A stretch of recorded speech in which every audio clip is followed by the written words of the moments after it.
అమరావతి పేరుతో దోపిడీ జరుగుతోందన్నారు మాజీ ఎమ్మెల్యే మల్లాది విష్ణు. ఒకే ప్రాంతంలో 2 లక్షల కోట్లు ఖర్చు పెట్టడం ఏంటని ప్రశ్నించారు. తమ అధినేత వైఎస్ జగన్ ప్రతిపాదించిన మావిగన్ పై ఎందుకు విమర్శలు చేస్తున్నారని ఫైర్ అయ్యారు. అమరావతిని ఎవరి కోసం నిర్మిస్తున్నారని నిలదీశారు మల్లాది విష్ణు. గుంటూరు, విజయవాడ ప్రాంతాలకు చంద్రబాబు అన్యాయం చేశారని దుయ్యబట్టారు.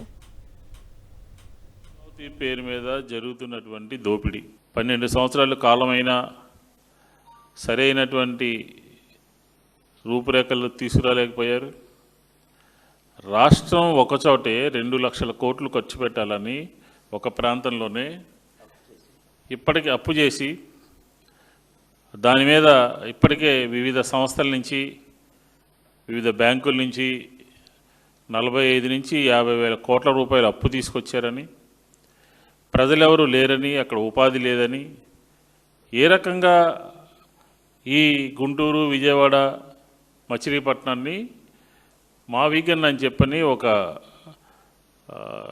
కారిడార్గా ఎందుకు రూపొందించకూడదు అని చెప్పని ఆయన ఆంధ్రప్రదేశ్ ప్రజల ముందు ఒక గుంటూరు, విజయవాడ నగరాలని కలుపుతూ, మచిలీపట్నం, విజయవాడ నగరాలని కలుపుతూ ఒక తీసుకున్నటువంటి ఈ రకమైనటువంటి ఆలోచన చేస్తే మంచిది అని చెప్పని చెప్పడం జరిగింది. ఎవరైనా సరే ఈ రాష్ట్రంలో ఉన్నటువంటి విద్యావంతులు కానీ, మేధావులు కానీ, యువకులు కానీ, అలాగే చదువుకున్నటువంటి వాళ్ళు కానీ అందరూ కూడా చర్చించాలి, ఆలోచన చేయాలి, లేకపోతే దాని మీద వాళ్ళ అభిప్రాయాలు చెప్పాలి.